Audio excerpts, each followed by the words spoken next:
A troubling trend with local teens, one involving drugs with deadly results.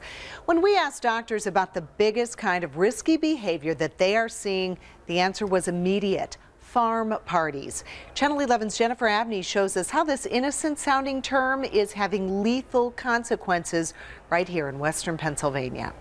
Sergeant Jennifer Johnson is in charge of a sheriff's office medicine disposal box, but it's more than just a job. It's a personal mission. You never think that it affects your family, but I have a 19-year-old nephew that he and his friends decided to take some prescription pills that didn't belong to them, and they cut them into thirds, and each one of them took a piece, and they were drinking alcohol with it. And unfortunately, my nephew went to bed and didn't wake back up. That nephew, Luke Murphy, combined the drug Suboxone with alcohol. It was his first time. Gateway Rehab treats hundreds of adolescents every year for many forms of addiction. But one term that they're hearing more and more, something called Pharm parties. They're much more dangerous than you might think. A Pharm party is when a bunch of kids, either buy whatever kind of pills you can get your hands on. It's similar to like any other party. Like, you're gonna find like other drugs like alcohol and marijuana and stuff. It's extremely dangerous. I mean, it literally is like playing Russian roulette. It's not a new term, but it is one that Dr. Neil Capretto is starting to hear more often.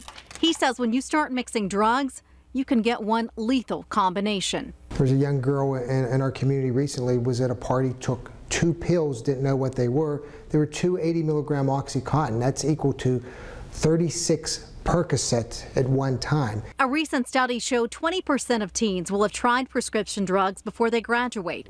This patient popped his first painkiller when he was just 14 years old. My mom had gotten surgery and stuff, so there were like some laying around my house, so I ended up taking those. And for opiates, I used to buy like a Perc 30 or like a couple of Oxy 5s, and I usually do that every day. I tell parents, treat narcotic medicine in your home like it's a loaded gun, because actually more people are dying in our community from overdose deaths from prescription medicines than homicides and traffic fatalities put together. Addiction doesn't discriminate.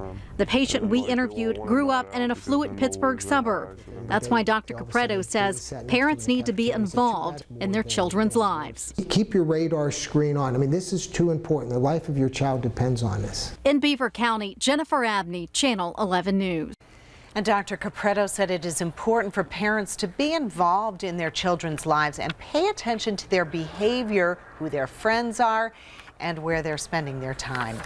Target 11 digs into troubling trends of all sorts of consumer issues. If you have one, you can send us an email at target11@WPXI.com.